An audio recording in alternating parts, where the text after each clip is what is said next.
Good evening, everyone, and welcome to our third community forum here with our Board of Education and our Parents Advisory Council. And we're very pleased to be able to have with us this evening heads of our various departments who are in charge of multiple aspects of our reopening plan. So we're going to start off tonight here with just an overview of the evening, and we're going to talk about the highlights of our plan. That will be posted on our website tomorrow.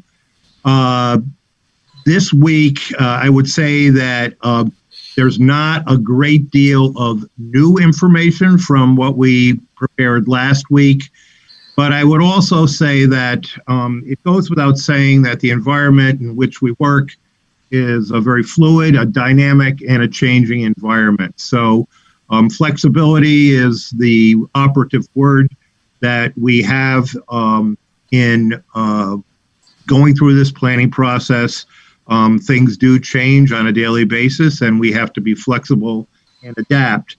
It is also an enormously complex process, and quite often when you work on one solution, you create other problems, and we continue to problem solve and work on that. So to that end, we plan to continue these meetings on a weekly basis throughout the month of August. We have one scheduled for next week as well. In particular, we hope to provide opportunities for specific meetings, perhaps by grade level, by special education needs, and other aspects to address specific problems, issues that individuals may have. So tonight we'll do an overview, a generic overview of our plan. We will then turn to some of our frequently asked questions. Those frequently asked questions have been combined from the many, many questions that we've received on the website. We will be addressing these with our department leaders. Then we will open it up to questions from the Board of Education and from the Parents Advisory Council.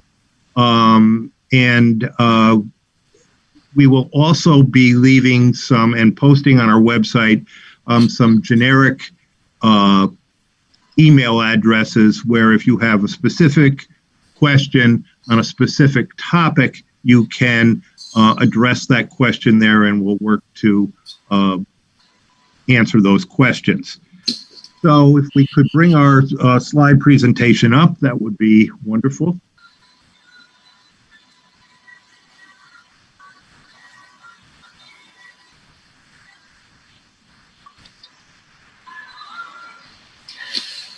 And we'll talk a bit about our reopening and our planning process here. So our planning process is such, and it is a process that is mandated by the governor, and we are also working to meet requirements by the New York State Department of Health and the New York State Education Department. Our process has been informed by guidelines from the governor's office, by the Department of Health, by the Education Department, the Center for Disease Control, other states' reopening plans, and documents that have been submitted by professional organizations such as the Academy for Pediatric Physicians. To get to the point that I made in the beginning, every option is an option that requires significant compromise, creative thinking, and problem solving. Essentially, when you socially distance in a space, you reduce the capacity of that space by half. So that has put strains on our physical plan. It's put strains on our staffing, and our administrative team has worked diligently to address these concerns. As I said, when we work on these problems, we often create other problems, and it is been likened to solving a Rubik's Cube, but we are persistent, and we are solving a lot of these problems as we go along. I will be quite honest, we don't have all the answers. We don't have all the answers down to every single detail, but we are working on that. And we will continue to provide forums such as these to keep you informed. The third point that is really important to stress in all of this is that we are guided by two foundational pillars. And the first pillar and foremost is, of course, safety. We want to provide the safest environment for our students and for our staff.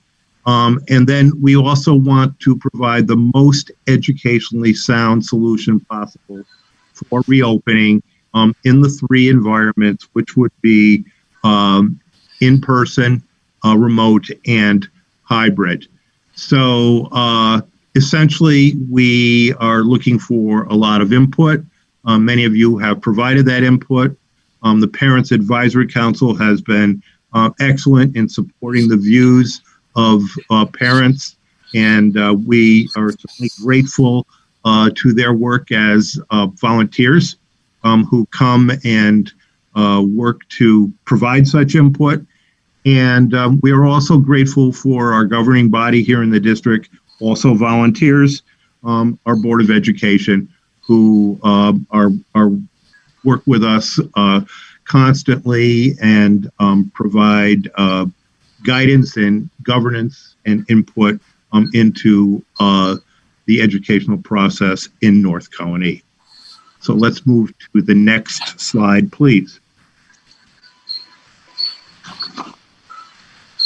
So we're going to take just a generic overview of health and safety, planning for student, staff, and safety by following the Department of Health guidelines, that is the New York State Department of Health, and the Center for Disease Control. So let's go to the next slide, please. So for health and safety, one of the, these are some of the key and most important components of what we are doing on a daily basis. So the expectation is that students and staff will have temperature checks done at home, and there will be a required daily attestation. We are currently working to acquire, and there are several out there on the market, applications which will enable us to do this with cell phones or via text. We will be having more information and specificity and training on those when we have settled on a product.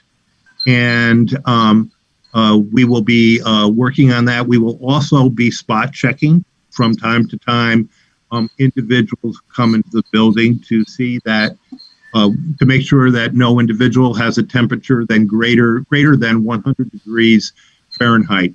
And if one person attests to that, or if that is measured, that person will be denied entrance into a school facility and or sent directly to a dedicated area prior to being picked up or otherwise sent home.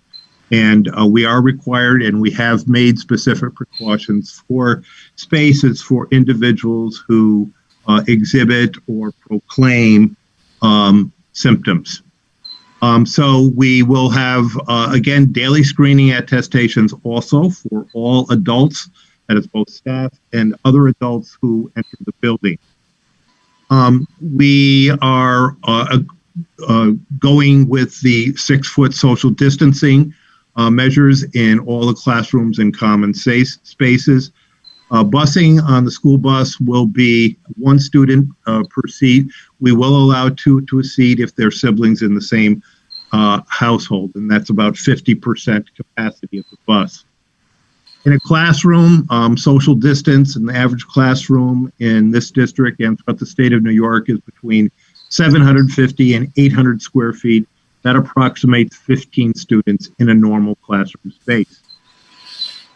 Face coverings are also required all the time for all adults and students. And so students and staff will receive the appropriate training on the use of the masks. We will provide mask breaks throughout the day, but students and staff will be required to wear the mask within the classroom.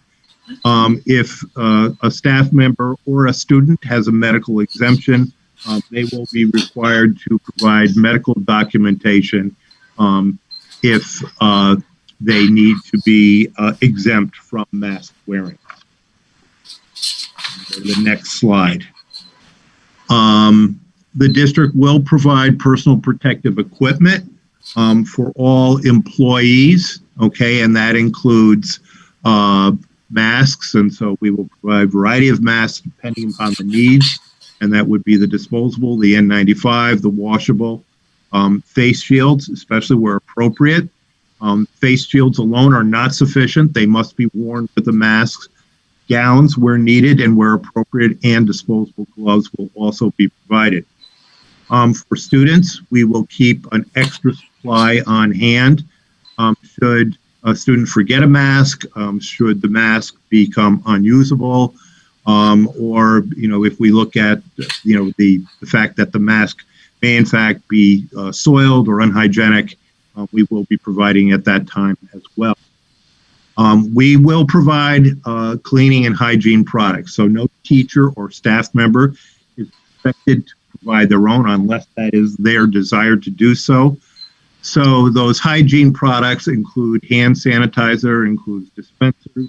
There will be stations set up throughout the rooms, throughout the school buildings, throughout entranceway. There will be disinfecting spray, wipers in every room, and paper towels and dispensers will also be utilized. We will be cleaning down and wiping down spaces after they are used and they are vacated, and we will be doing cleaning of spaces per CDC recommendations on a nightly basis. And the district now is in process of installing the recommended MERV 13 filters for ventilation. They are on order, and we expect to have them in our buildings before the start of school. So those are some of the highlights there on the health and safety. They are the highlights. They will be referenced in much greater detail in the plan that will be posted on our website tomorrow. But those are the essential measures that the district will be putting in place for health and safety. So now we will go to the next slide. The next slide is entitled School Schedules, Planning for a Safe and Educationally Sound Experience. And so that addresses that second foundational pillar of our plan. And so now I will turn the presentation to Ms. Keels.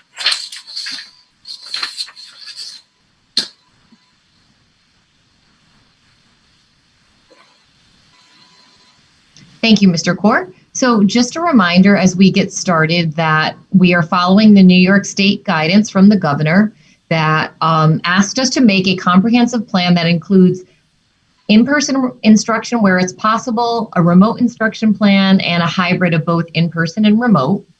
In-person instruction for all students daily is not possible in this district because of the social distancing guidelines.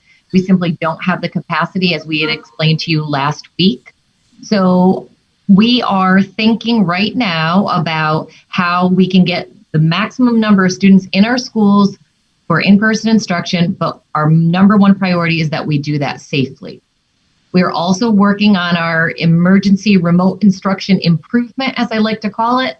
We have been working on emergency remote instruction from March to June, but we have had time, we have listened to the input, and we are refining that experience so that if we have to be in remote learning, it will be a more seamless experience for our students and their families.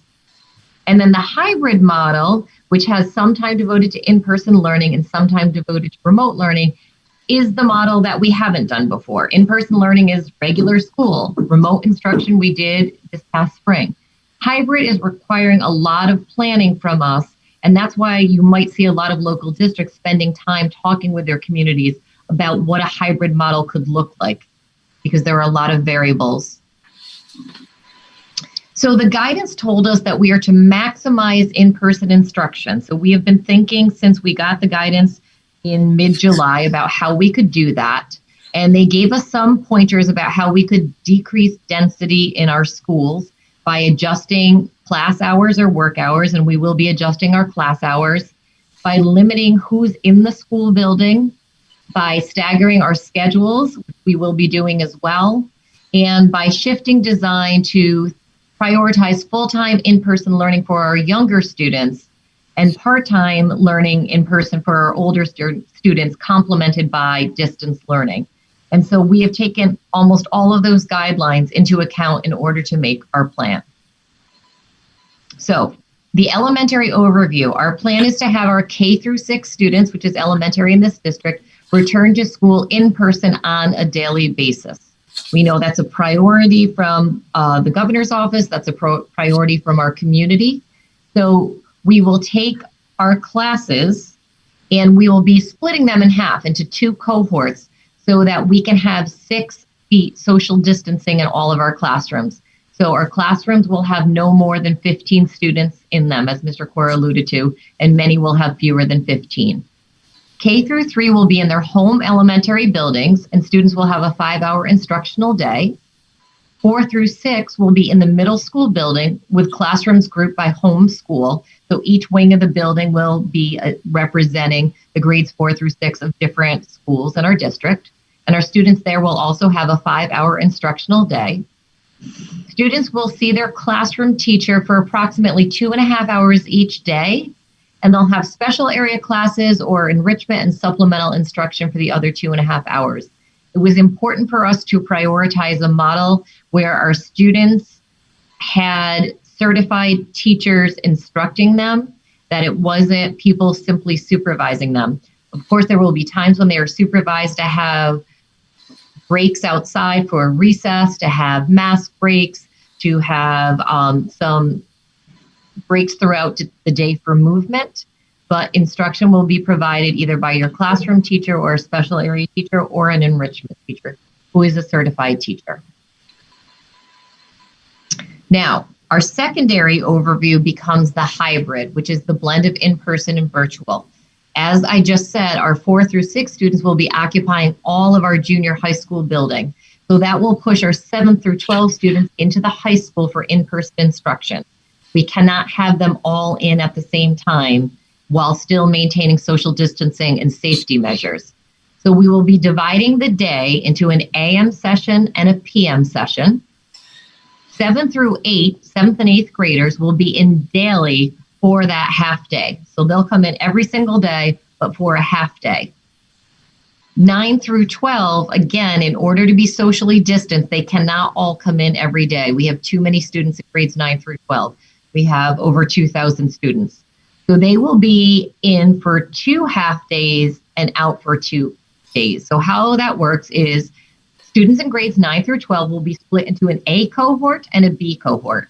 So the A cohort will come in for 2 days.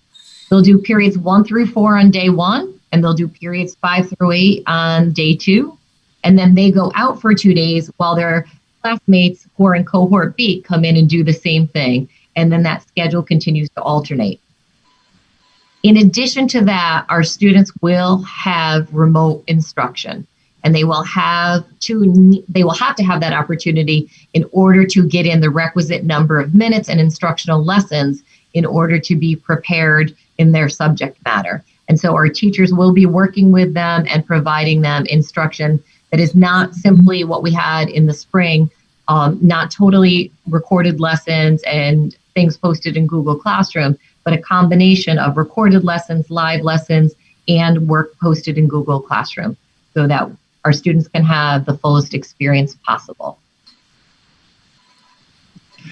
That's a very brief overview, given the fact that we went through it in detail last week. We said that we wanted to spend the majority of time today on the questions that were submitted by our community that have been organized by the members of our communication team. So I'm going to turn this back over to Mr. Kaur, and we'll start our question and answer portion. Thank you, Ms. Scales. And so now we are going to go to our frequently asked questions. And our first set of questions are with health and safety. And so could we go to that? And so to assist us in responding to the health and safety questions, I have Mr. Matt Stein, who supervises physical education, athletics, health, and nursing, and Ms. Deb Dopp, our lead nurse. So the first question that we have here, will the district provide PPE for all students? Are face shields an option? And I think that Mr. Ford pretty much touched on that. The district will have face masks for students should they get them at home, school day. Oftentimes they drop it in the mud and they can't use it. And as many parents know, their child may be prone to nose are available, but they do not take place of face masks. So, Mr. Corr, you wanted to speak a little? Yeah. So, Mrs. Dopp, I know that I think there was a little bit of difficulty there in your computer connection. So, will the district provide PPE for all students? And I know you addressed this very well. The answer to that question is yes. But we will. Again, to stress what you said, we will have PPE for students who forget or for students whose PPE is not adequate or becomes unusual. Face shields are also a consideration, but they are not a replacement for a mask. Face shields must be worn in addition to a mask. So the next question, can you speak more in depth regarding the electronic screening that is supposed to occur at school? So, Mr. Corr, can I just have you clarify on that first question? So in terms of the district providing PPE, meaning masks for all students? Yes. We will have masks in case students forget them or something happens, but is it our expectation that students are coming to school with their masks? It is the expectation that a student will come to school with a mask. Yes, absolutely. And Ms. Keels, if you don't mind, I also just want to add that, if families have masks that they feel that they're comfortable with or sufficient, that we encourage them to continue to use them. The only time that we would interject on that is if we felt that a student had a mask that maybe, I think Ms. Dopp mentioned that, got soiled or wasn't appropriate at the time, but we do encourage our families to, provide their own masks, but we're certainly there for support if they're not able to anytime. Thank you, Mr. Stein. Can you speak more in depth regarding the electronic screening that is supposed to occur prior to school? So, as we stated here, we will be asking that families attest, and the adults who work with our students attest to the fact that they are asymptomatic, that they have not traveled, that they do not have a fever. The essential questions that many of you may be responding to when you go into your workplaces on a daily basis. As I also stated previously, we are looking for an application that will allow our families to address this remotely prior to coming to school, and so that we will be able to check and to verify that. And in addition to that, we will be spot checking students, and of course, checking students who we are concerned that they might be exhibiting symptoms. Mr. Corr, can I make a comment on this real quick, if you don't mind?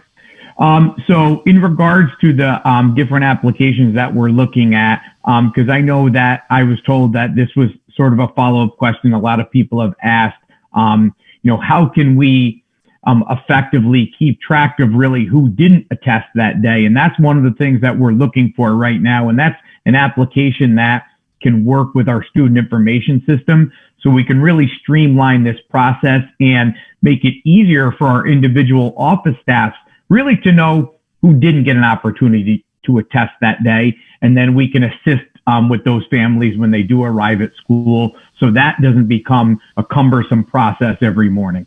Yes, and that's a good point. I'm glad you referenced that. So our student information system is Infinite Campus, and we would be looking at something that would interface with that system. Our third question, what if a student or staff member exhibits symptoms while in school? So I will turn that back to our department heads in nursing and our lead nurse. Ms. Dopp, you want to go ahead and comment on this? I think a staff member would find that a student is complaining of a certain illness, whether it be nausea, headache, or just look a little peaked. At that time, I believe the process would be for them to ring for me one considered an isolation room, where that child would come down, they would get evaluated for their symptoms. And should those symptoms be of what we have put on our list as potential communicable illnesses, we would contact the for immediate pickup. They would be monitored in that room with an adult. A core group of our nurses did get together, and we have done 3 different protocols that we have submitted to the reentry. One is familiar with, because these are guidelines that are actually in line with our current illness management procedure and guidance. And the last one is guidelines when the child will return to school. These are some of the components, and we're to be on our district webpage as well for distribution so parents can see them. When the child goes home, we will be giving that information to the parents so they have that. So, again, and encourage them to reach out to the healthcare provider. And I'm sorry, Ms. Dopp. At least on my end here, that did not come through 100% clearly, but we certainly did get the important components of what you mentioned here. So I think the important components of the plan is that you have a room designated that is an isolation room that is apart from the health office, that there's a notification process, that there's communications with the parent and with the family. There's follow-up if needed with the Albany County Department of Health. There also is communication with the physician, and all those measures are referenced in our health and safety portion of our plan. So our fourth question is here, will there be measures put in place to make sure that those who have been quarantined are healthy before returning to school? Deb, I'll let you try one more time with your video off. We'll see if you come through, and if not, I'll help out in answering this one. So let's give it one more try.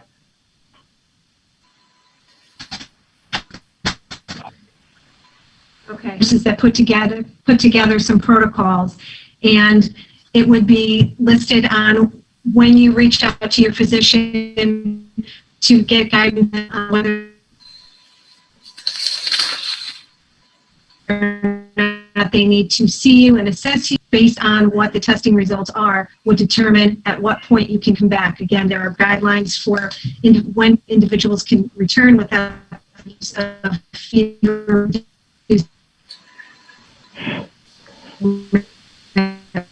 medications, and up when their child is sent home. So I know that.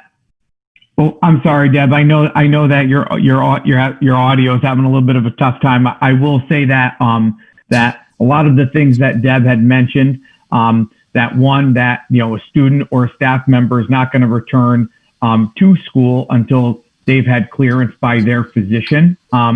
Also, just in our protocols and information that we're going to be putting out to parents, we're going to be providing a lot of information for parents that's going to be helpful in this process, whether if they're just sick and what are the steps that they need to take. Not every child who's going to get sick is going to have COVID. We know how much flu that we deal with every year and colds and things like that. So there is going to be a protocol that will be followed, and communication with your physician obviously is going to be critical in those decision-making steps.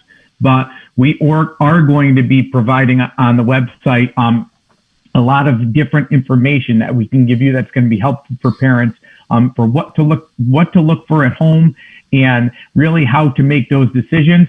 And at the end of the day, of course, you always have the option of just calling, communicating with your building nurse if you just have some indecision on how you should treat your child and what steps you should take.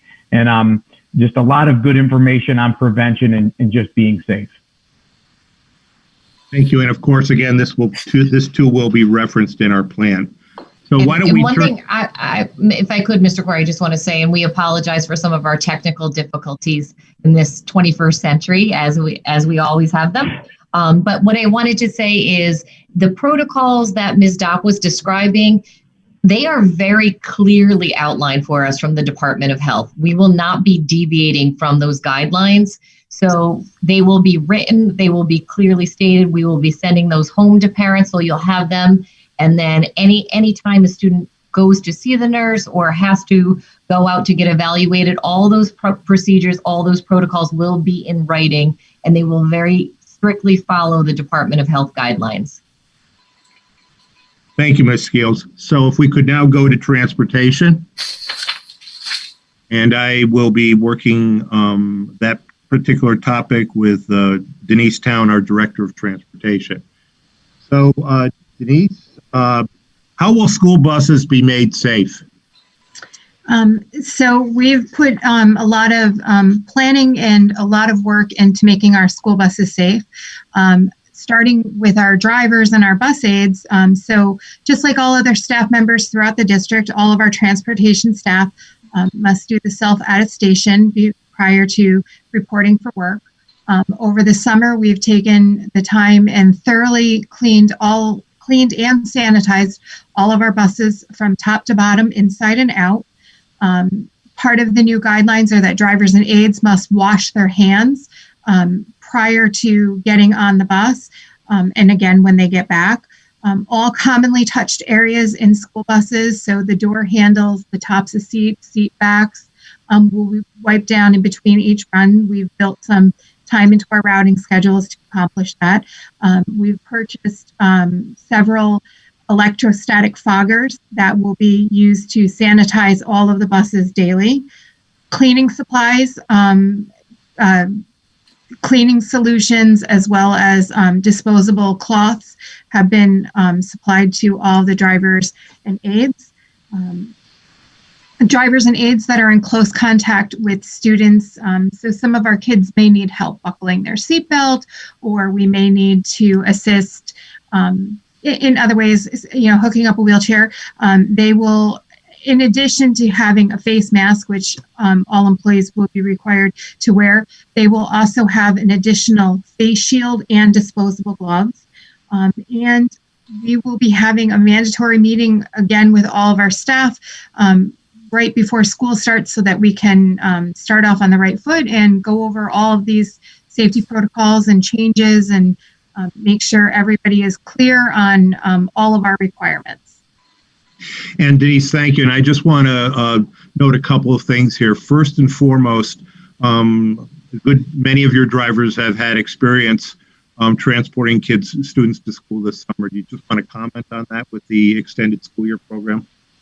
Yeah, so the extended school year program, it's been wonderful, and it's been a real great trial run for how we expect things to run when we go back to school in September. So a lot of these protocols are in place now, and we're doing them every day. And the drivers have very quickly gotten into the routine of kids get off the bus and they immediately start wiping down seats.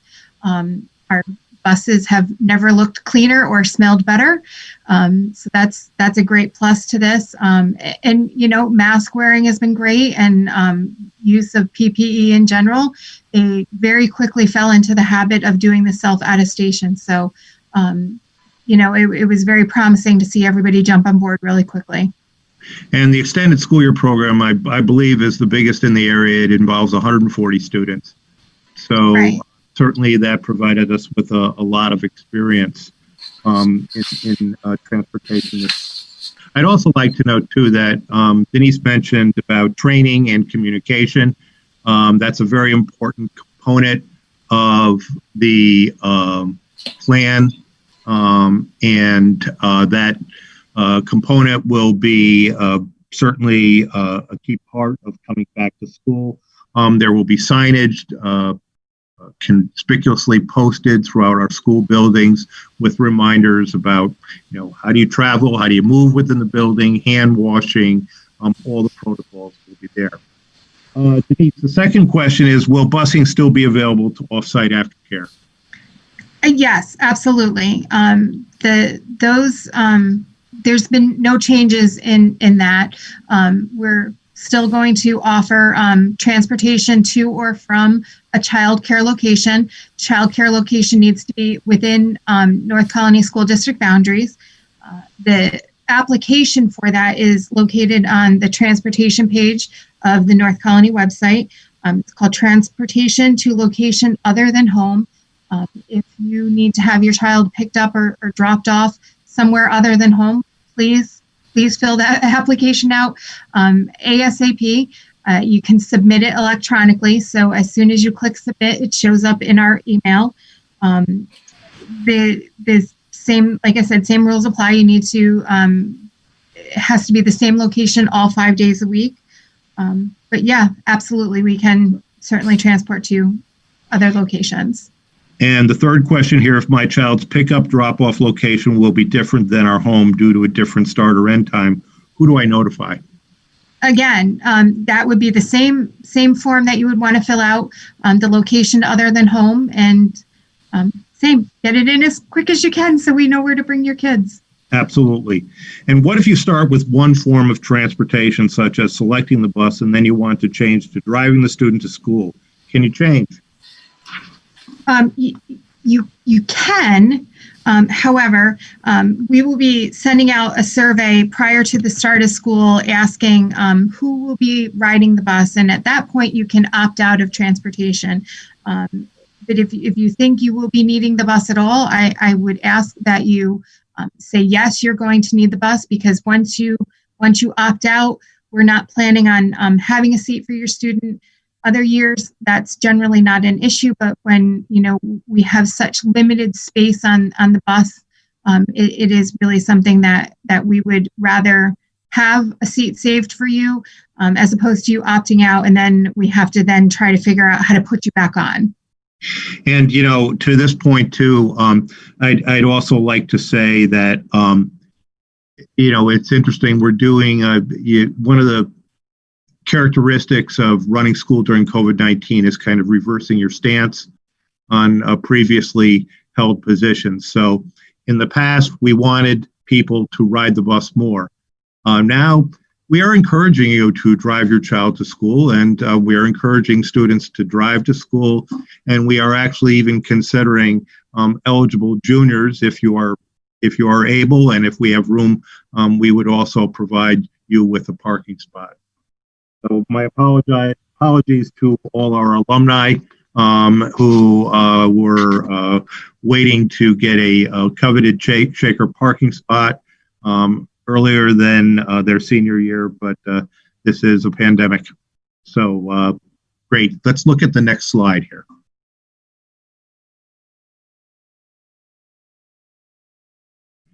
And so now I would like to bring in Brian Kraft. Brian Kraft is our Director of Facilities. So Brian, we'll have the first question for you.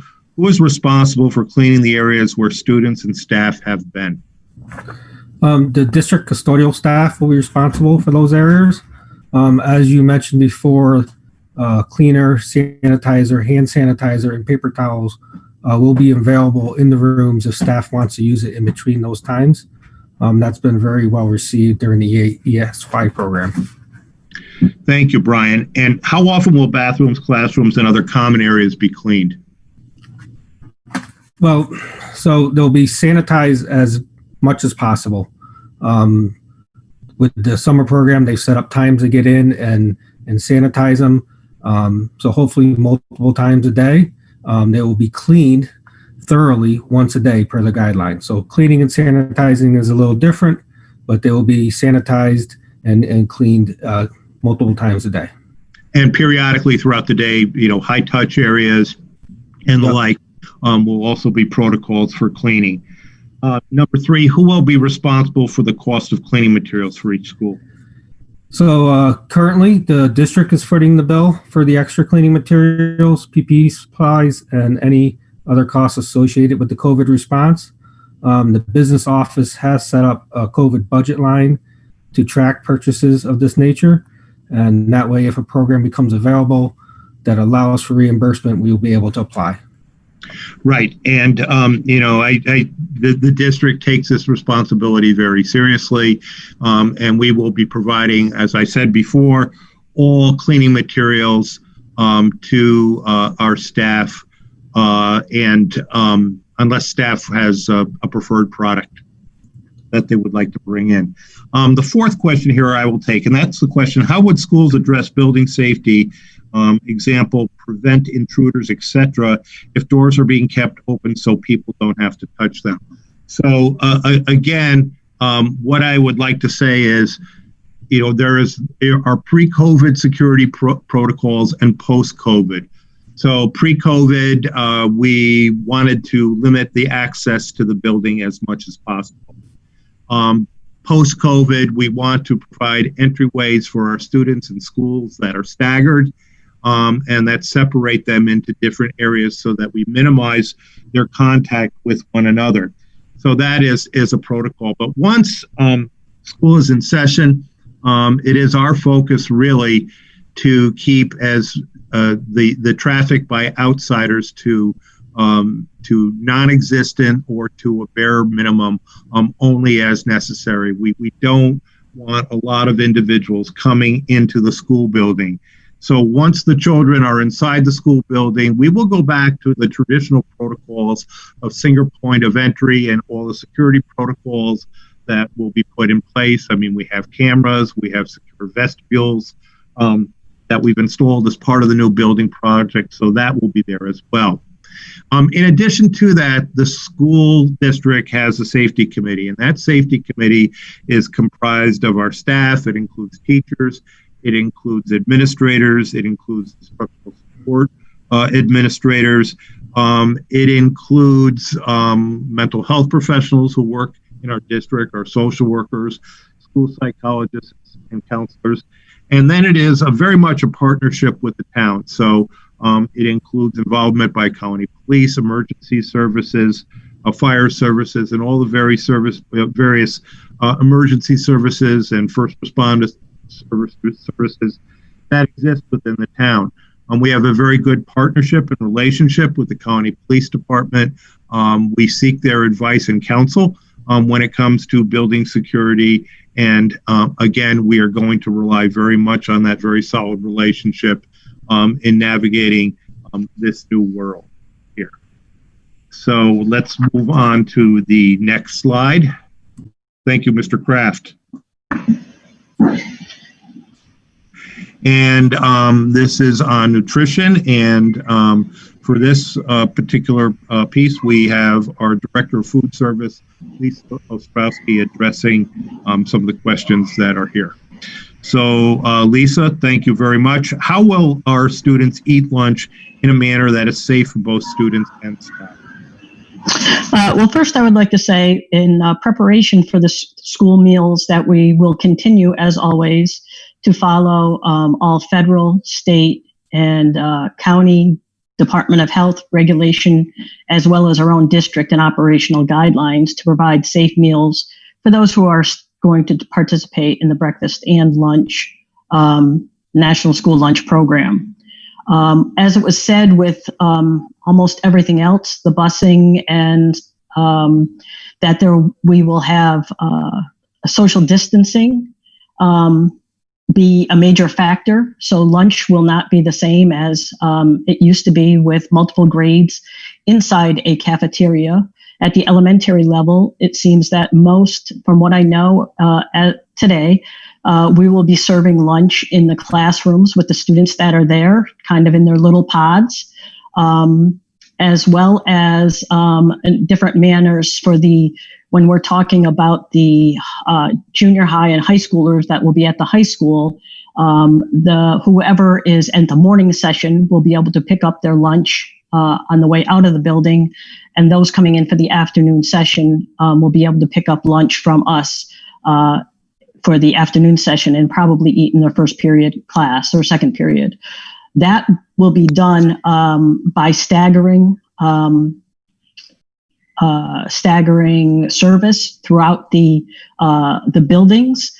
They may or may not use cafeteria lines. In some instances, we may have like pop-up cafes, so to speak.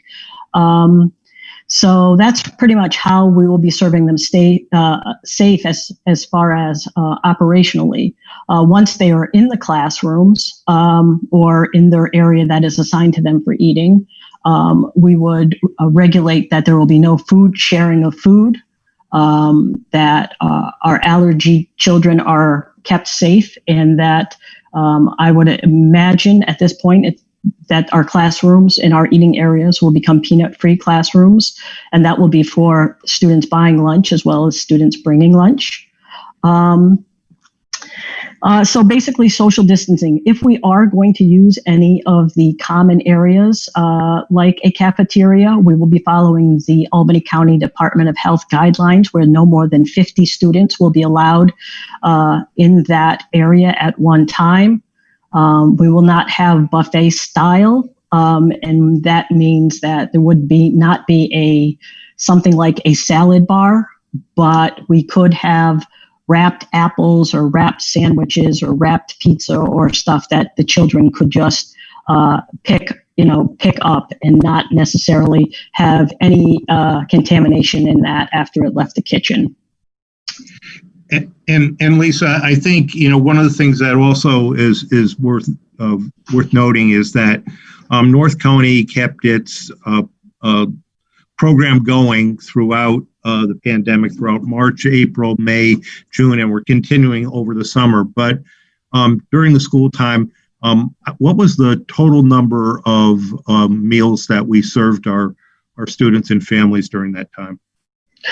From March, when we closed down, through the end of June 30th, we served just under 60,000 meals to our families throughout the district, and which was approximately about 500 breakfast, 500 lunch a day.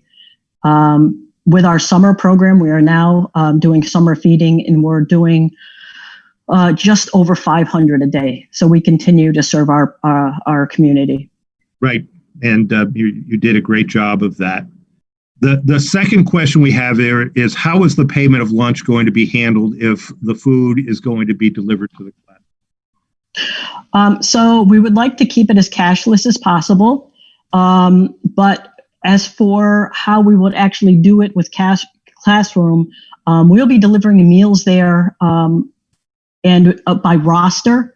And so we will have an adult from our department go with the meals as much as possible and check that the student who ordered their meal is getting it, and then the accounting will be done in the back of the house.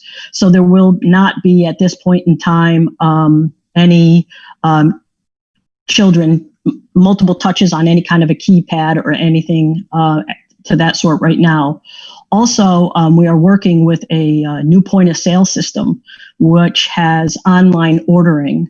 So we would also like to promote that within the families. They could order their food the night before. We can know what we could prepare.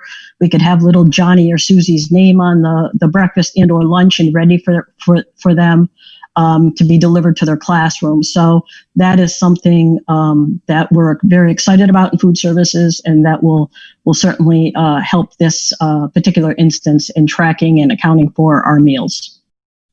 Thank you very much, Lisa, and thank you for your good work in providing food to our families throughout this very difficult time. So we will now go to the next slide. We're going to Mr. Corr, there is one more question, which is if a parent decides to keep their child home to learn remotely, could they still receive? That's okay. Could they still receive meals from the district? Yes, we certainly understand the correlation between nutrition and learning. So we will have a multiple pickup location. Our days will be Monday, Wednesday, and Friday. On Mondays and Wednesdays, you'll pick up 2 lunches and 2 breakfasts.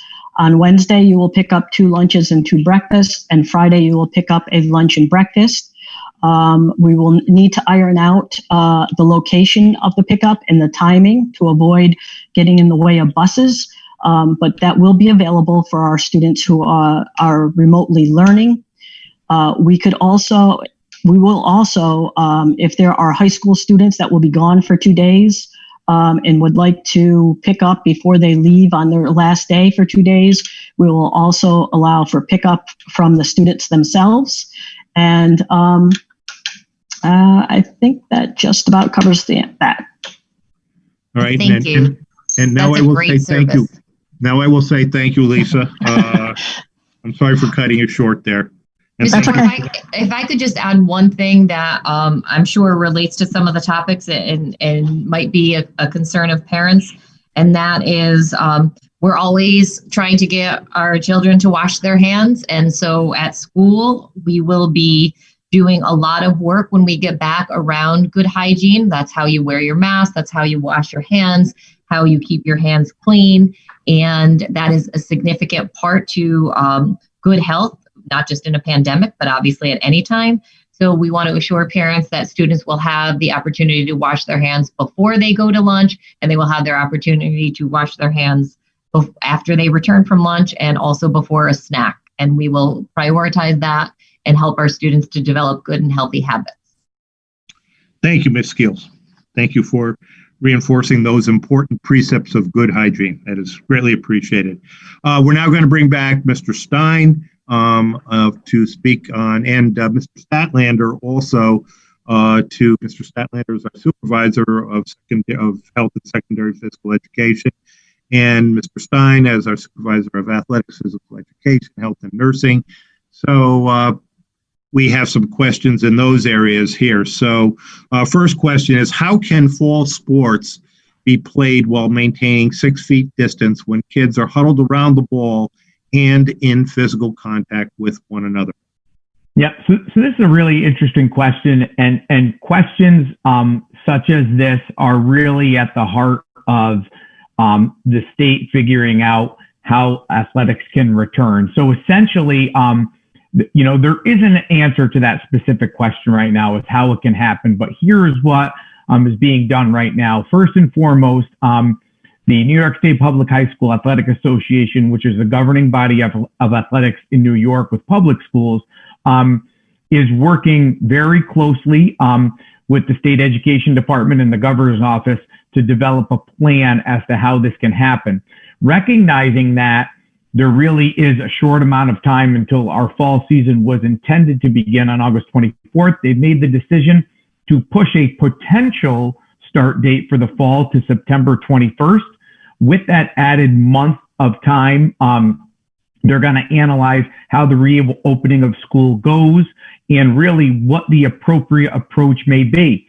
The answer may be that there isn't a fall season, where there has been a number of scenarios drawn up if that was to happen. I know that we were able to put out an email that we shared with all of our secondary families. That was a press release from the Public High School Athletic Association sharing with you that they are looking at a condensed 3-season formula that would occur after the holiday break, meaning 3 seasons of sports would begin from January on in a condensed form. So even though I can't say at this moment, how do you play sports while maintaining 6 feet, I can tell you that things were intentionally put on hold until, wise decisions can be made that are, in the best interest of our students and our student athletes. So really more information is to come in the next month or so as to either what that's going to look like or if things need to be put on hold longer.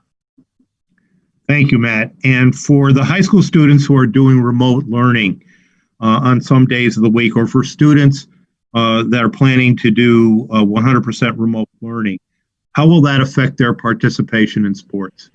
So it's not going to affect their choice to participate.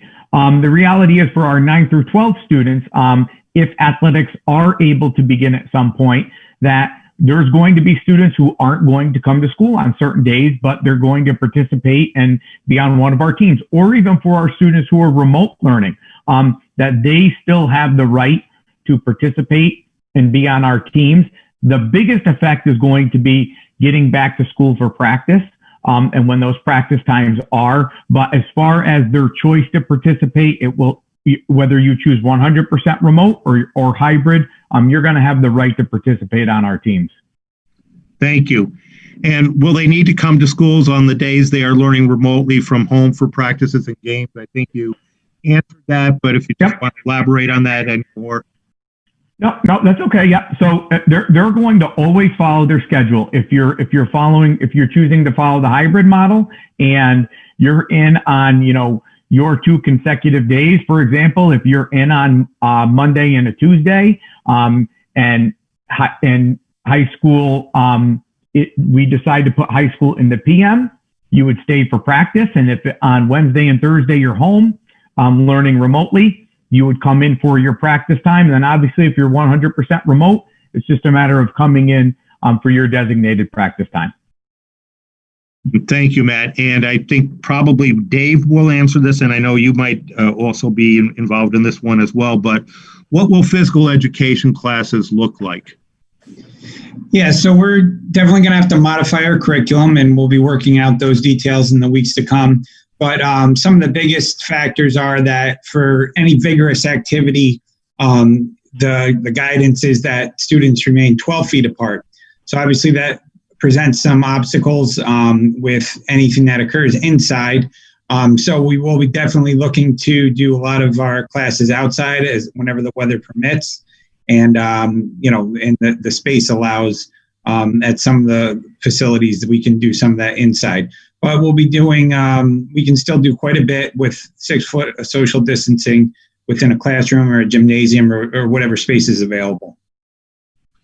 And thank you very much. And I think, like many of our special activities, physical education, music, and art, we are in the process of design right now. And, that is an ever-changing environment. And I think, this could be certainly a topic that we come back to at one of our future meetings during the month of August. So thank you very much.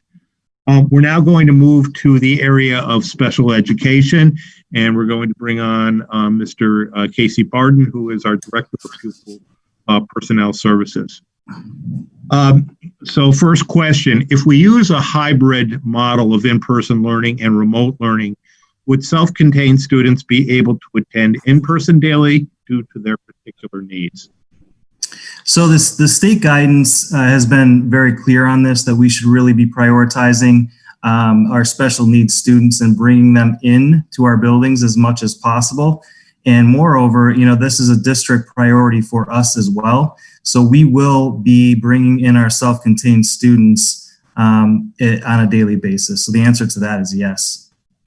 And I think, to solidify the point that you made there, Casey, with regard to our commitment, we were given very short notice on the establishment of the ESY program, but we committed to bringing our students in person.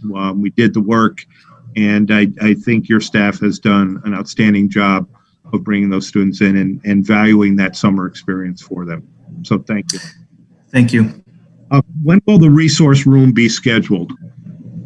Yeah, so the resource room, as far as when it will be scheduled, that will look different based on the level. So first I'll speak to the elementary level. And I know Ms. Skeels touched on this earlier, that there will be a time, 2.5 hours of supplemental instruction that will be available. And that will be the time that we look to schedule resource room for our elementary students. So it will not take place during that first instruction or the initial instruction for students. For example, in an ELA time block, we will not choose to schedule our resource room time during that time block. We will really look to utilize that supplemental instructional time and work with building principals to make sure, it's a model that works. So that's what we're looking to do at the elementary level. 7-8 is also going to be coming in daily. So we have worked with the junior high principals to make sure that there are times that are worked into student schedules that are specifically scheduled times for resource room.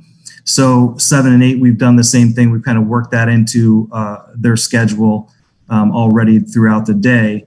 Now, high school, because of the every other day model, what we're really looking to do is build, because, for example, on say day A, students might have periods 1, 2, 3, and 4, as stated earlier. So what we're working to do is build a schedule within a schedule. So how can we organize times for students who may have resource room during, say, periods 5, 6, 7, or 8? How do we build in other times on that same day for resource room? So we're looking to really build a schedule within a schedule, and that is the current work that we're working through right now with the high school staff. And the third question is, if the district has to go to remote learning, how will the district provide related services for students as outlined in their IEPs? Yeah, so the guidance that we've received is, and it's what we followed through our annual review process, is that the guidance is really that we should continue to write IEPs for in-session school. So our IEPs are written that way. So if we all of a sudden are now virtual, what we will do is we will work extensively to carry out that IEP to the greatest extent possible.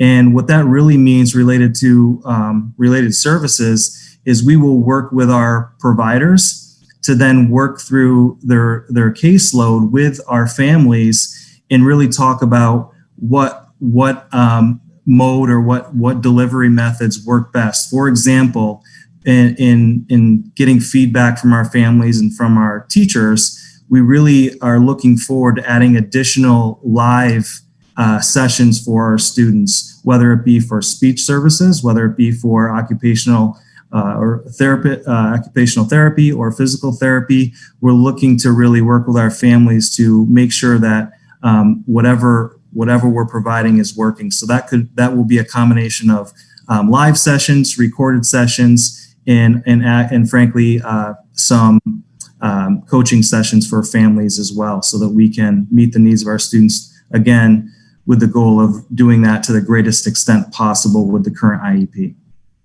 Thank you. And the fourth question, if my students receive group services, example, speech group, how will they be implemented safely? So the good news is we're currently doing that right now in our extended school year program. And what we started with, number one, is we have reduced the group size. So we really have a maximum group size right now of 3 students. So those students, if they are in a group session, they maintain social distancing throughout the whole session, meaning that they are 6 feet apart. That is one step that we've taken to make sure that our students are safe within those groups and our faculty are safe within those groups. The other things that we've put in place are really, if there are any manipulatives or anything that are utilized during the session, that they are not shared. So none of those items would be shared amongst students. And then additionally, if there are books or anything that utilized during that session, then they sanitize all of those pieces of equipment prior to the next group of students coming in. So we've set aside time and schedule in a way where we can clean thoroughly in between group sessions. So those are some steps that we've taken. The other piece specific to a speech group, we're really looking at alternates to face covering. So we're looking to really potentially order face coverings that are clear.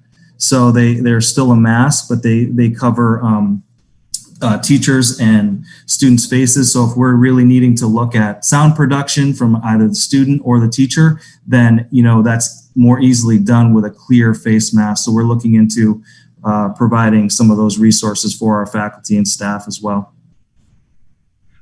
Thank you very much, Casey. And I think that is important to note that, in the summer program, we have been working with our students right now, providing speech and providing OT, PT related services and the like. So we have been working that experience, and it's been going quite well. I think also we know that we have a lot of questions on special education, and maybe we would be able to dedicate them in a specific meeting or special fashion later on in the month of August. Yeah, I think that's a good idea, and we would look to just dedicate a night to our special education families. Thank you very much. Greatly appreciate it, Casey. And so now let's go to the next slide. I'm going to take a look at tentative school schedules, and I'm going to be looking at that with Denise Towne, our Director of Transportation. Denise, I think it's when we look at transportation, and when we look at transportation in a socially distanced environment, I think it would be helpful for you to maybe provide us with some facts here about, all our total transportation responsibilities, including our students here in North County, our non-public, and the extent to which we have to transport our non-public, and how that is a necessary, and it is our responsibility. We're proud to do it, but it is a complicating factor nonetheless. Could you mention that as well? Sure. So throughout North Colony School District, not just our public school students, we have over 6,000 students. And when we return to school in September, it will be our responsibility to provide transportation for all of our students, regardless of whether they're public or non-public. So when we take into consideration what type of busing we can do for our students, for me, our students involves all Shaker students, all North Colony students, as well as our students that live in our district and attend out-of-district non-public schools, and especially our special needs students that attend out-of-district schools.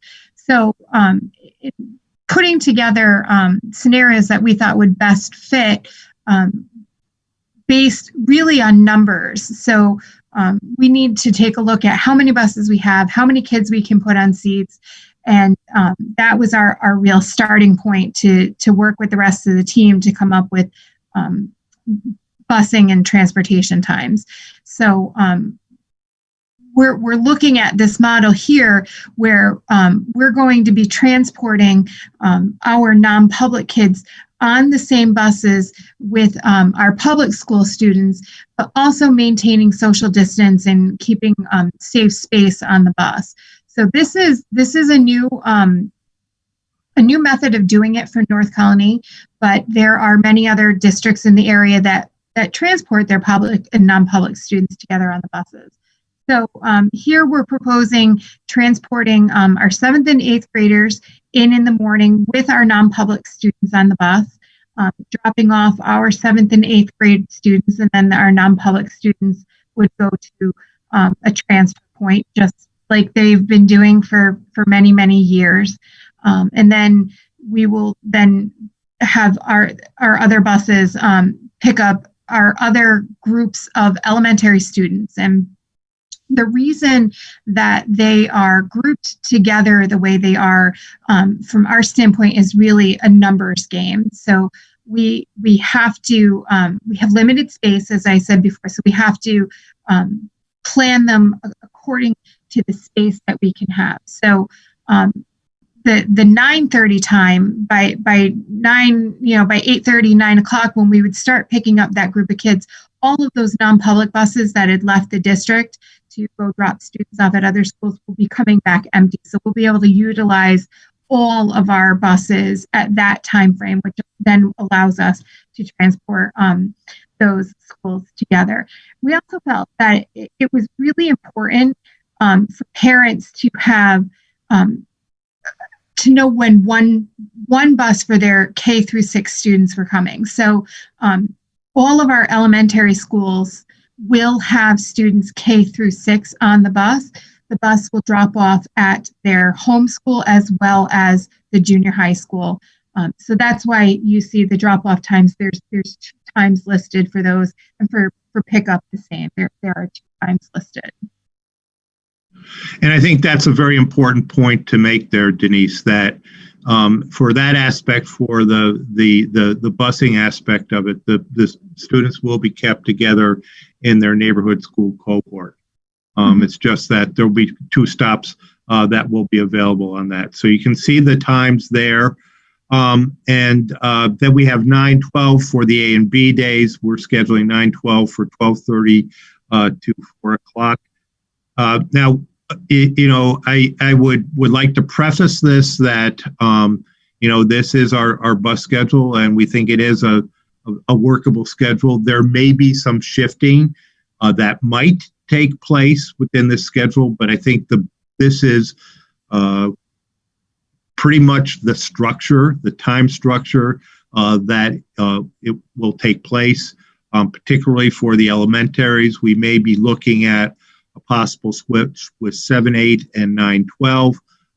But again, that's a feasibility issue. And we're going to have to, see how all of this works out.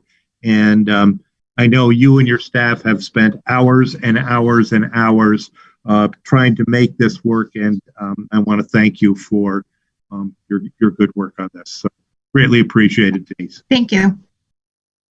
So that's a great segue to our next set of questions, and that's before and after care. And can we go to that slide, please? And I know we have Ms. April Castle from Colony Youth Center. We also might have Ms. Nikki Caruso, and I don't know whether Nikki was able to make it back for this, but in any case, April, are you there? And I don't know if Nikki is there or not. Yes, I'm here. This is April. Thank you, April. So these are 2 big questions here. So will CYC still be offered before and after school? Thank you, Mr. Court. Yes, CYC is making every effort to provide aftercare. We've been in communication with Mr. Court and the district. They've been supportive of our efforts, and we're looking at definitely providing something for after-school programming. Before-school programming does pose a few more challenges with staffing based on the proposed time frame and some, cleaning of the areas that we would be utilizing in the morning. So we are still exploring the before school options, but we are open to running that if we can make it work out. And I know Mr. Core has been on board with that too, if we can find a way to do it both ends of the day.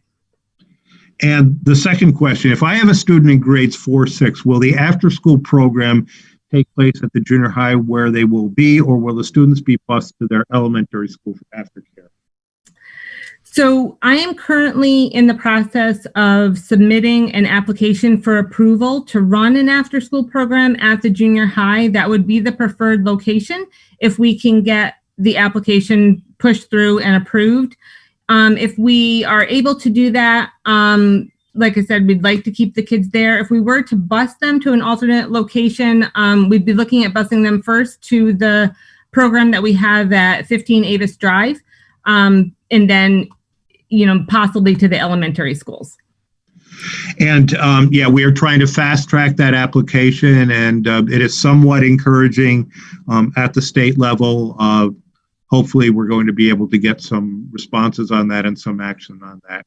Yes, I'm hoping to have some more information within the next week. Thank you, April. Greatly appreciate it. Thank you. Could go to the next slide here for what's next. Okay, so the plan will get posted on our website, district website, on July 31. It has been linked to the New York State Education Department and the New York State Department of Health. So it has been submitted into those agencies just before we started on this meeting. So we will have it up on our website tomorrow, July 31. The district will also post a comprehensive frequently asked questions section on the district website at northcounty.org, and that will occur also on Friday. And Governor Cuomo has stated that he will announce his thinking on the school return next week. He officially stated it between August 1 and August 7. We figure that he is not going to do it Saturday or Sunday, but most likely during the week.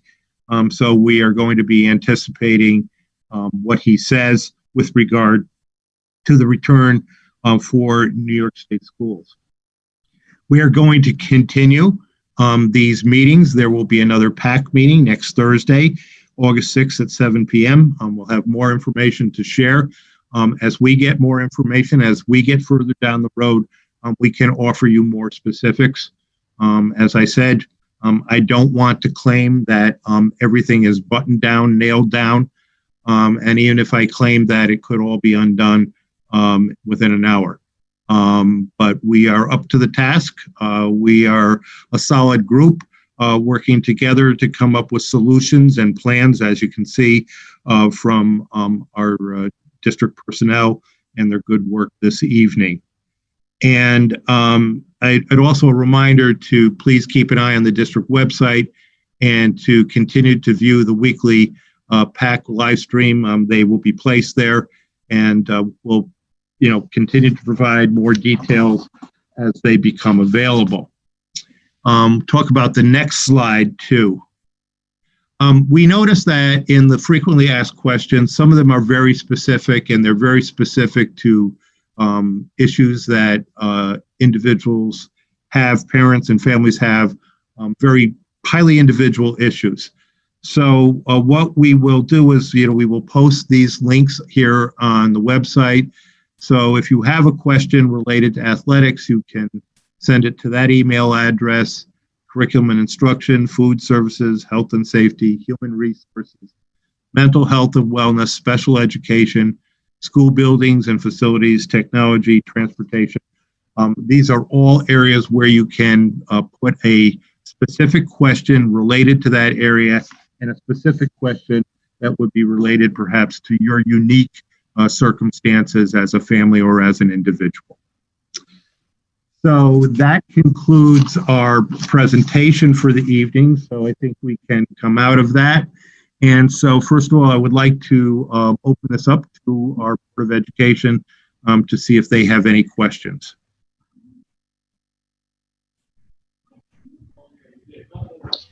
I had a question about the transportation. The non-public school pick up and drop off in the morning, that seems covered, but I didn't see where we were picking them up in the afternoon and returning them home. Is that still being worked on? I assume it is, but just thought I'd ask. Denise, do you want to comment on that? Yeah, so in the afternoon, they will have, so the buses that bring them from the transfer point to their schools will be the same buses that bring them back in the afternoon. They'll just fit into the routing scheme in a different location. All right, thank you. You're welcome. Can I ask a follow-on question to that? Karen, we will have opportunities for the PAC to ask questions after the board gets through it, so we'll be there shortly. Okay, it's related to his question, but okay. Well, sure, go ahead then. So as far as the non-public family and the transportation, I was just wondering if you covered it. I might have missed it, but as far as the North Colony families, their commitment to the attestation, how does that work with the non-public families and making sure that, since they're going to be riding with our transportation in terms of monitoring for COVID? The state rules and regulations that apply to public schools also apply to private and parochial schools. So they will have to go through that process with their school. And so that commitment would be communicated to North Colony? We would have to work out the details of that, and that would be something that's a very important point. We're going to have to figure out how that communication transpires. Okay. Absolutely. Will we still be doing the transportation with South Colony for the non-public students? Yeah, that's a question again for Denise. Is a routing question.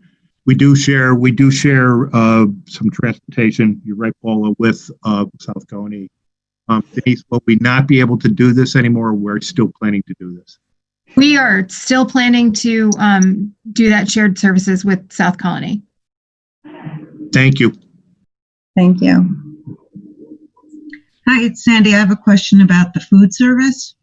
I think I heard that the morning students will grab a lunch on their way out. If that's so, are they literally like on their way out to the bus, and will they be eating on the bus? That sounds like that would be a problem. I don't know, Lisa, do you want to comment on that? And I could certainly add to that as well. Well, that would be something that we would definitely work out with the building principals. I'm not sure if there's a scheduled meal time in there, but it is something that we could do with 3 hours. If they're only in school for 3 hours, I'm sure that I don't think there's any meal time scheduled in that period, except for breakfast. So again, it's an operational issue that we'll be working on. Okay, yeah, just want, Yeah, you're right, Sandy, and it is an operational issue that we would have to work on. It certainly is, we would want them to get a meal, Yeah, I just think that eating on sharing food is one of the COVID problems, and Yep. eating on a bus would certainly not be a good practice. So if they're taking Agreed. it literally on their way out, then I hope that there's a way for the bus driver to say, or someone to say, when you get home, open up your lunch and don't eat it on the bus. Agreed. I originally had a question about attestation because of the strict requirements I have at my workplace, but I thought Matt did a good job answering that because I know you're working on that and I know those guidelines will be strict. I have a second question. In the Department of Health guidelines, it mentions that teachers don't necessarily have to wear a mask when they're instructing, as long as they're properly socially distanced. Is that your opinion as well? Our opinion right now is that we want to go above and beyond that to protect all. So we know that it is an inconvenience, and we know that it is difficult, but we feel that it is an extra step that would hopefully give our staff and our families some insurance. We realize that it's not optimal. It's not what our students are used to, but we're siding on in the realm of safety to address that. So we are going above and beyond guidelines there. All right. I have one more. I know that Matt mentioned some modifications to the physical education curriculum. And I know that August is going to be a really busy month. And I do also know that our teachers did a great job regarding remote learning, but I think that we all agree that we could probably even do better. And I was hoping that sometime in August, we could maybe discuss some of what the curriculum modifications are going to be for some of our programs, for example, music, physical education. And I would also like to know a little bit more about what we're doing in terms of, professional development regarding remote learning. I just mentioned that because that's not for tonight, but it would be, I think, helpful for us to just get a feeling for what we're doing in those areas. We will do that. Okay. We have every intention of, that was in the plan as well for August. Right. Okay. And the last thing is, I assume that the calendar is going to be in place. The calendar we approved is going to be in place for the school year. Is that correct? The calendar that you approved will be in place for the school year as we see it now. Okay.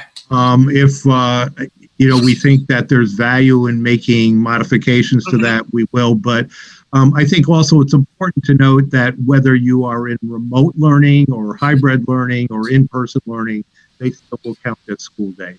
Yep. So the actual calendar itself is probably pretty solid.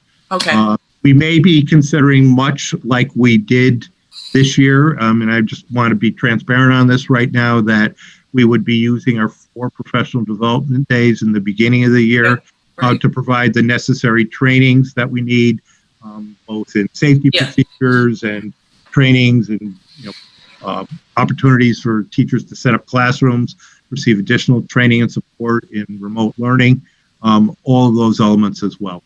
Okay. And we will let you know, again, that is another part that we are working on and we were finalizing the beginning of the year as we speak. Okay, thanks. Yep. I just have a question, Mr. Core, along the same lines that Mrs. Harrison asked. In the state ed requirements, it also mentioned about children when they are seated, that they could remove their masks if they're going to be seated and if they are socially distanced. So is that something that we are going to clarify, and how, I mean? Yeah, I can clarify that tonight. Again, in an abundance of caution, and I just want to make this clear, is we are still going to require students to wear masks when they are seated. We are going to give them mask breaks, but we do believe that, it is necessary that we keep the mask on for the protection of the individual students and for the protection of other students as well. Joe, I have a question on the PPE about the gowns. Who would be wearing gowns? Like, would it be like a kindergarten teacher? Well, I think, Casey, do you want to talk from a special education perspective on that at all? Yeah, I think for the gowns, for example, in our extended school year program, many of our related service providers are wearing gowns because they're in closer proximity to our students. And for that is really because of, the service that they're providing. Many of our students in our program are perhaps nonverbal or need assistance with assistive tech to really help them perform whatever task they're trying to. So in that case, we're trying to take extra precautions to make sure everyone's safe. So really in our summer program, our related service providers are the ones that are wearing gowns. Okay. And that could be a speech therapist, occupational occupational therapists, any teachers that maybe in our behavioral classrooms that anticipate coming in closer proximity to our students at times, those kind of things. And I think, from a health office perspective, on certain circumstances, that also would be a case. We do not anticipate classroom teachers needing to wear gowns. Right. I had a transportation question, sort of a follow-up. We detailed a lot of procedures that are being done to keep the buses clean and to clean them between use. What about ventilation? I know the state guidelines recommend opening the windows where possible, but this is upstate New York. It's often not possible. What are we doing to improve ventilation on a school bus? Denise, do you want to answer that? And I can also follow up too. Go ahead. Sure. So the new guidance that came out is that if the temperature is above 45 degrees, that the windows and the roof hatches should be open. The only time that we would do that is if it's below 45 degrees or, raining or snowing or something along those lines where the interior of the bus is going to get wet. We've already implemented that over the summer when overnight all of the windows are left open so that the fresh air gets into the buses. We've also moved half of our fleet outside of the building so that there's even more airflow in our parking spaces to keep the windows open and to keep fresh air coming into the buses. How are we situated with bus drivers? So we are always hiring for school bus drivers. It is a wonderful and rewarding job, especially here at North Colony. Applications are available on our website. But no, we're doing okay. We've had a training class so far of 5 people that have gone through for this summer, so that's wonderful. We have another couple of people in the pipeline. We're always recruiting. We've been keeping in constant contact with our drivers and aides, checking in on them. How are you doing? What are you guys thinking? Who's coming back? Who's not coming back? So resounding for everybody that we contacted, only 3 people said that they were unsure that they weren't coming back. So that's we're doing okay. Good. Good. And I would like to put in a plug here for anybody in our live stream audience tonight who would be interested in driving for North Colony. You can contact our transportation department, and hopefully, we are looking for people who are dedicated, safety conscious, and kind and want to work with our children. It's a very important job. It's the first person a student sees on their way to school each day. So it's important. Right. And Denise, we provide all the training they need, correct? We do. We assist you with getting your permit, doing we have books and stuff to help you get your permit. We see you through the entire training process. We train you on all the different types of vehicles. We bring you to the road test, and we do from beginning to end everything in-house. We've got some really terrific trainers, and come join our team. Linda, I think she's talking to you. No, I don't think so. Any other questions from the Board of Education? I have one about hand washing. Do we have enough sinks? I mean, if each student's supposed to wash their hands for 20 seconds, and obviously I didn't go to Shaker High, but in my high school, I think we had, no more than like 24 sinks for 2,000 students, building wide. So it's just a question: how are we handling that to make sure that we have enough? We have sinks? a lot of sinks. I'd like to turn it over to Mr. Kraft too to talk about sinks, plumbing, all those components there. So we do have plenty of sinks. We have sinks in the classrooms. We have the public bathrooms. One of the things that is going along with that, which is going to be interesting, is that we can't overcrowd the bathroom. So the large bathrooms, we're actually taping off some sinks, and so there won't be as many sinks available. And there will be some monitoring involved of how many people go into the bathrooms at a time. Actually talking to a couple of principals today and yesterday, managing going to the bathroom and taking care of that is going to be a big issue in dealing with still trying to do education. But yes, we have enough sinks, and then after we get everything taped off, we're going to get a count. We'll double check with our architects, make sure that we legally have enough, and if we have to adjust something, we will. But that's a tough topic. And that will be supplemented with hand washing stations, with the availability of hand sanitizer, 60% or more alcohol based, and the like. So all of that will be available as well. I'd also like to note too that Mr. Kraft's facilities department, we have many skilled individuals, licensed plumbers, electricians.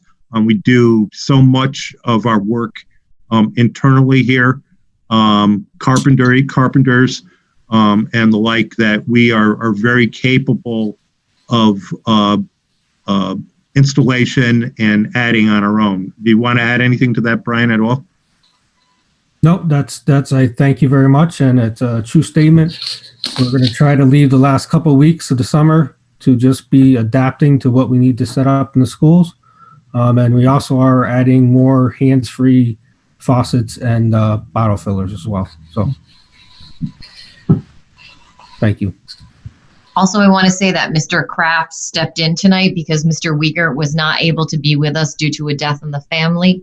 So Mr. Uyghur is the head of our custodial services. So Mr. Kraft, thank you for kindly stepping in and going through the cleaning protocols and other associated questions. Thank you very much, Brian. You're welcome. I just have one last question regarding music. Music lessons are I know they have chorus classes and also individual lessons, orchestra, all of that. Have we made any decisions on how that's going to work, or is Deb Keogh working on all of the scheduling for that? So that's an interesting question, because on the superintendent's listserv just before I came here tonight, there was a question put out by a superintendent in another school that said, what are your plans for music and music, music, band, orchestra, course, the whole array of music education and performing groups. And there was a universal answer, and the universal answer was, yes, we're working on that. Okay. And so my answer is the same as everyone else. Yes, we're working on that. We have limitations there. singing is an activity like physical education where there's a 12-foot social distancing requirement with woodwinds, and I believe with brass also that there is a 12-foot social distancing requirement. String instruments, you can go back to 6 feet, and so all of those are limiting and confining areas. I know Mrs. Keogh is very active in her area association. They are meeting, they are gathering best practices in the area, in the state, and nationally. And, that is very much a concern, and we are committed to, I think the reality is that we are not going to replicate the program as it was on March 10th, if you will, last year. But we are doing our very best to provide students with all the experiences we can possibly within the physical distance of our school and with the stretching of our staff as it is. So music is certainly very important on that. Art is important, physical education, career and tech education, all important. And we're working at how we are going to address learning in those particular courses. That's a great question. And Michelle, that's also a question too, that we, related to Linda's question earlier, that we should come back to at a later time and address some of those special areas and, detail more specifically how that experience would look for students in each of those areas. So thank you. Any other questions from the Board of Education? I don't have a question. I just want to make a quick comment. I just want to thank everyone involved, Joe, Kathy, all the admins. This is not something that anyone goes to school for. So appreciate all the time and energy you've put into this. I know there's still over a month here left, so obviously there's a lot more work to do. But as the parent of a little guy going into first grade, greatly appreciate it, and have great confidence in what you're doing. Thank you very much. Yeah, we are in the midst of a national tragedy, the national trauma, and we, all of us on the board, so appreciate what each of you, all the department leads are doing. I agree with Matt, and it really has to, we have to keep saying it because we really believe it and support that that. We're so grateful for what you're doing for the children and for the families of North Colony. And your seasoned good judgment is so important to us. And I've said it 100 times, but I'll probably say it 100 times more. What you're doing is great. I can't even imagine. I think about Denise trying to figure out the buses. I mean, the logistics on that are so complicated, and it's like a D-Day invasion. It's amazing. So, thanks. Thank you. Any questions from the Parents Advisory Council? I have a couple of items, Mr. Corr.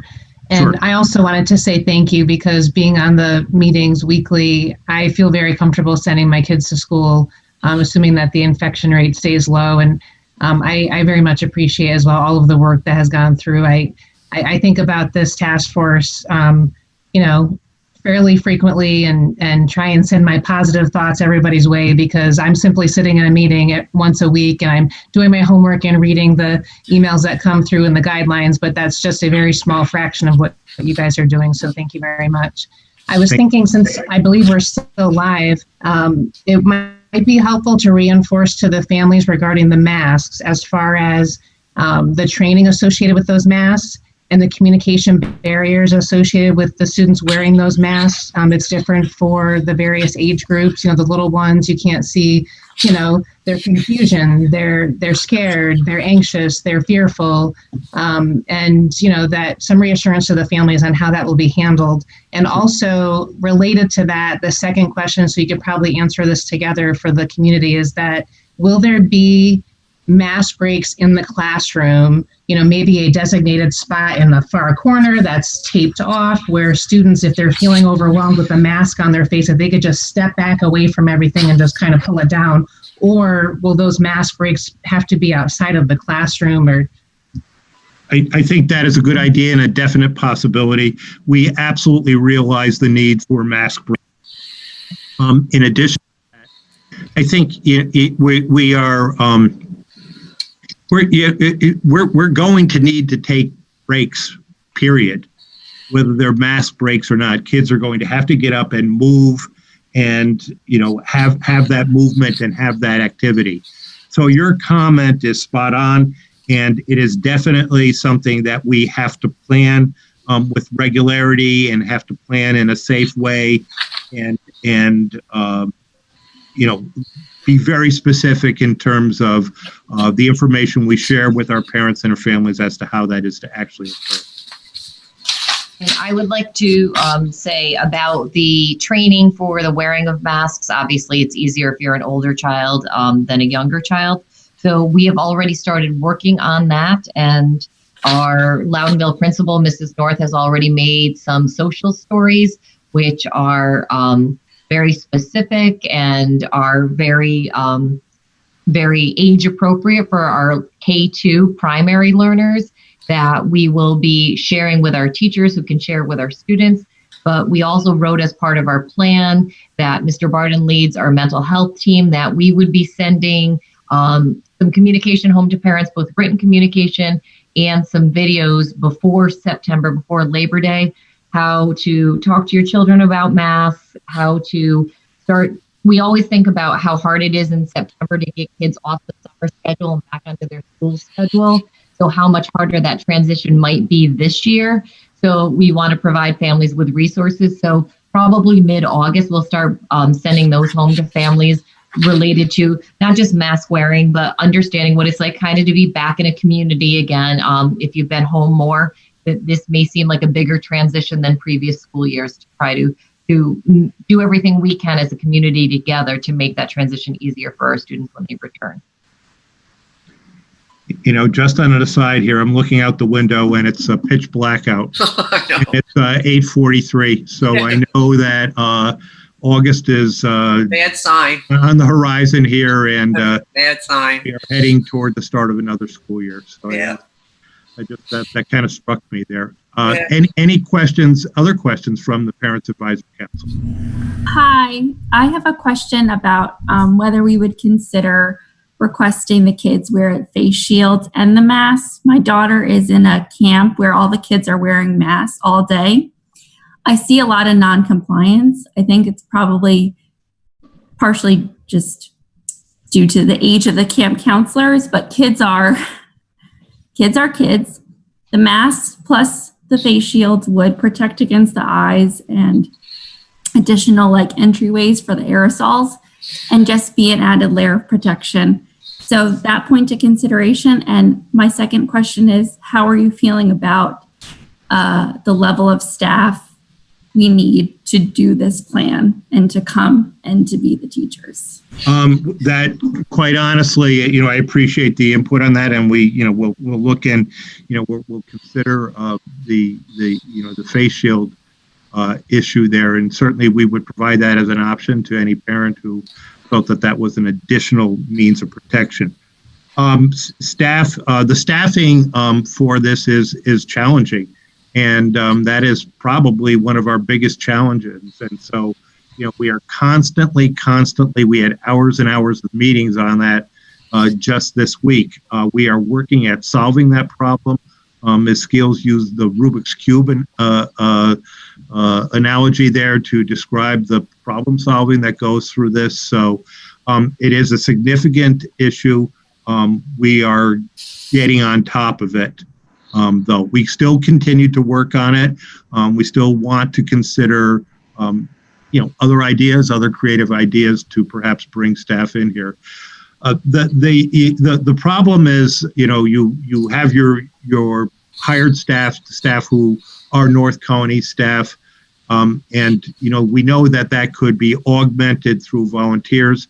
When we introduce volunteers into it, though, that brings in more outsiders into it. So there is a bit of a balancing act that we have, but we continue to look at staffing. We are getting more on top of that on a daily matter and on a daily, and it's a challenge, but I think we're getting a handle on it. I'm wondering if we have a date when I've gotten a lot of questions from people in the community about the online learning platform. And so I know Ms. Skills was only able to show us the teacher backside of it. And I'm just wondering if we have a tentative date of when we'll know what the parent/child side would be, whether that's next week or just a date, obviously probably before the 21st. Sure. So we were thinking I'm going to lose track of my dates, not next Thursday. So the Thursday after. So I think it's August 13th-ish, right around there. We just finished writing the whole plan. So we got that up and running. And so now our next step is to be able to tackle the online learning, what it will look like. And then related to Mrs. Harrison's question from earlier, our curricular and our instructional expectations, because we do realize that we're going to have to prioritize standards, much like we did in the spring. Looking at them in sort of 2-week intervals is going to be important because of the nature of the year that we'll face. But by 2 weeks from tonight, we would like to have a presentation to you on remote learning, and perhaps we can combine it with Mrs. Harrison's questions about the expectations, so people could have a better sense of what that will look like. I can tell you it's far more planful, obviously, than it was back in March, and I'm impressed with the work that has been done thus far, and am looking forward to sharing that with you in a couple of weeks. Awesome. Thank you. And, I just, to reiterate what everyone else has said, the work that you guys have been putting in has been insane and incredible. So we appreciate it. One last question. I was also asked about backpacks and lockers. Are they going to be lockers going to be used? And obviously kids start to see the back to school supplies. So if we have any thoughts on those two areas. We're going to have to get back to you on that, quite honestly. I think the general trend is to not involve lockers because that involves another potential site of contamination. So I would be highly doubtful as to how we're using lockers. I think the goal is to contain as much as we can. So if students bring their supplies in, they keep them on their person, and they're not sharing them, they're not being passed around. So that's the art of what we have to do to try to execute that with thousands of children of various ages and to make sure they do it. But we know that it's a task, and so I would say right now lockers are doubtful, very doubtful. The one good thing with the 7 through 12 schedule is that they'll only be taking half their classes each day they're in. So I worry if they don't have lockers that they end up with these enormous backpacks filled with everything. So if we can get good at getting them organized so that they're not carrying everything every day, it should make that more manageable for them as well. I have a question about staffing. 4 through 6 for their specials. Who was going to teach those? Are they going to travel back and forth from Blue Creek Art going to go to teach 4 through 6 at the junior high, or will it be different art teacher? Or we do not want our teachers to travel throughout the day for a couple of reasons. First of all, it's such a short school day. Wherever you are in the district, it's a shortened day. So then we lose time to travel. So that's not efficient. And then we also don't want cross-contamination, I guess, for lack of a better word. So we're working through those schedules right now, but they will be assigned and in one building as opposed to traveling. Good evening. I have a question about what is the reasoning and the purpose behind the shortened school day, the 5-hour school day? The 5-hour school day is there basically for a logistical reason, in order to be able to transport our students and to maximize the in-person contact for all kids in K-6 and for students in 7-8 and 9-12 as well. But their academic instruction really is not primarily minimized. It's more the time for maybe specials or other kinds of programs, right? Specials and other programs, but also face-to-face contact with teachers and in that learning experience. And I think we are one of the few schools in the area actually to be able to bring in 7th and 8th graders on a daily basis, even though it is a half day of schooling. So, yeah, so compared to last year, the time for academics is primarily the same before March. It is very close, yes. It's close, yeah. And 5 hours is what New York State says is a minimum elementary day. So that's where we started. As we looked at what we could do, we didn't want to go under that. Even though we could get a waiver to do so, we didn't want to do so. So I think the answer to that question too is it's not limited by our lack of will, okay, to provide the best experience for our students, but we are working to provide the very best experience for our students within the constraints of transportation, social distancing, and the like. And, that has been our commitment, and that is what we are working for. Ms. Scales, I had a question for you about high school students. How much are they going to be rotating in the hallways? Is there any thought to trying to keep the high school students when they're going into school to keep them in one classroom and have the teachers go in and push in and rotate so that the kids are not, going in the hallway to change classes, to minimize congregating in the hallways?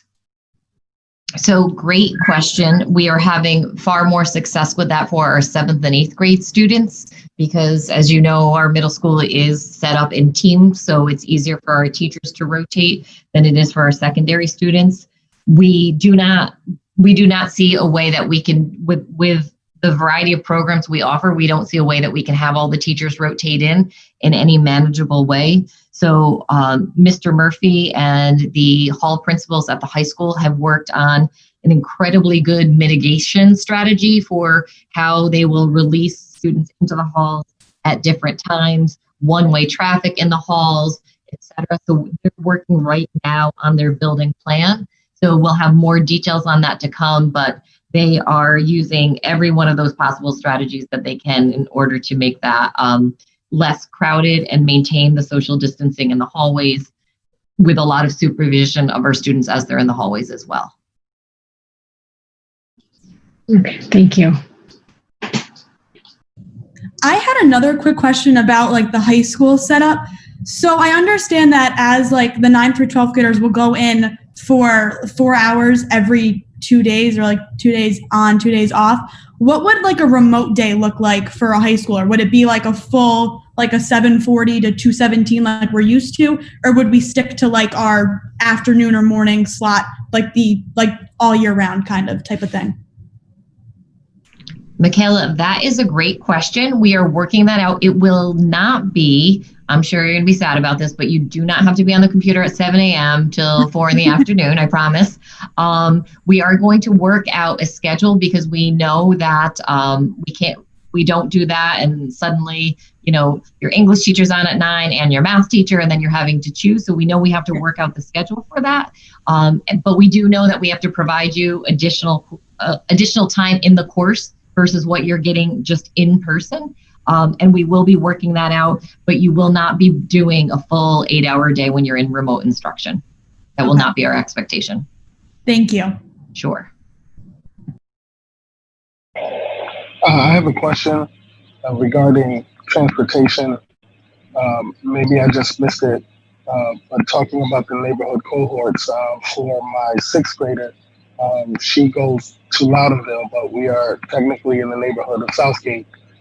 So how is the busing going to be? Is that going to change for kids who, as far as the transportation aspect, is that going to still be based on the school that they go to, or is it going to change to the neighborhoods that they live in? Denise, do you want to take that one? So we're going to transport students to the schools that they're enrolled in. We're not looking to take your child out of Loudonville and put them into Southgate or any of that. Well, she's in sixth grade. She's going to be going into sixth Right. grade. Yes. So Jameis, what will happen there will be this.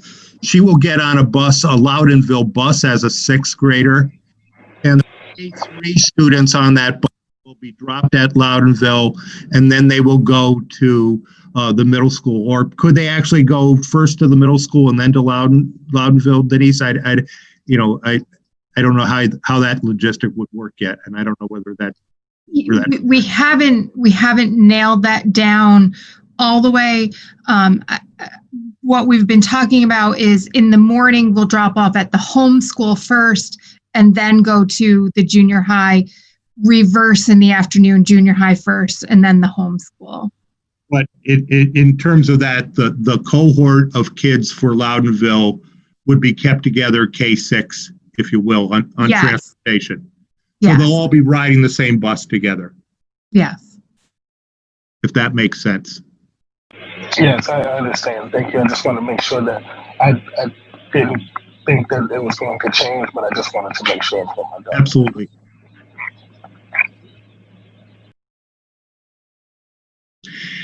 Any other questions from our Parents Advisory Council? Mr. Kaur, I may have missed this earlier and I apologize. Sure. Will the schedule of the buses and the school day be part of the plan that's posted tomorrow? We've posted it generically. Here's the thing, Renee. If you can see, we've tweaked that from last week to this week, and we could be looking at another tweak again. So the plan did not require that we put down specific times. I mean, we have a structure in place. So that's the structure that we will have. We will be posting this PowerPoint and this presentation, and the schedule that you saw in this particular presentation will be included in that. And so we'll have that up tomorrow, right after this meeting. I would be, it could still change. The structure is not going to change. Probably the elementary, the K6 part of that will not change. We might be doing some shifting with the secondary part, and that's yet to be revealed. But we will have this as a part of this presentation. The slide that showed the schedule, that'll be up there as well. Thank you. And just a follow-up question for families that are opting to not send their children either on a bus or for the school in person, is there a date that needs to be decided by? We have tentatively scheduled August 21 for families to make that commitment. Okay, thank you. Any other questions from the Parent Advisory Council? I just had one last, sorry. Go ahead. I just had one last question about the remote learning. For the high school students that will be attending the afternoon session on their, 2 days, will there be a remote learning schedule also in the morning, or will that just be kind of a resource time for the teachers? Has there, what thought? We would plan a supplemental schedule for those students, yes. Okay. All right. Thank you very much, Mr. Carr. Loma, did you have a question? I just wanted to echo Karen's comments to say thank you. I feel completely safe sending my 6-year-old to Loudonville with your current planning. I'm a public health research scientist. I am reading the same evidence that you are. You don't have an epidemiologist on staff, yet you figured this out. So we want to commend you. And also, I think it may be helpful for the audience to know that many of us do feel comfortable that you've kept all the science in mind and thought about the best possible plan for our students. Thank you so much. We might want to hire an epidemiologist. I think, that it's a new world here in 2020. So, yeah, who would have thought? You need an epidemiologist. So you never know. But you're certainly staying true to your pillars for health and safety and sound education in your plan. And I think that's a very important understanding that people should have. So we really appreciate that, Mr. Core and Ms. Giels. Thank you, Dr. Zeta. I appreciate it. I just out of curiosity, what was our attendance tonight? Does anybody have a sense of that? The last time I saw Mr. Core, it was 580. Good. That could be our biggest night yet. Great. Good. I mean, we've been consistently over 500 for each of these. We plan to be back next Thursday night. I feel like it's maybe must-see TV. We are, it is a new miniseries, The Return to School. So we will be here for you, and we'll be on next Thursday night at 7. It's great to see everybody. Everybody have a great week, and have a wonderful weekend. And thanks to our Board of Education always for their continued service to our community, to our schools, to our families, to our children. Thanks to our Parents Advisory Council for the wonderful work and service that you do, and advice and counsel, particularly on this matter here. And thanks to our hundreds of community members who participated this evening. Your interest and commitment to our school, to our community is so valued, appreciated. Many thanks to you all. Have a great evening. Thank you. Thank you, Joe and Kathy. Thank you, everyone. Great work. Thanks.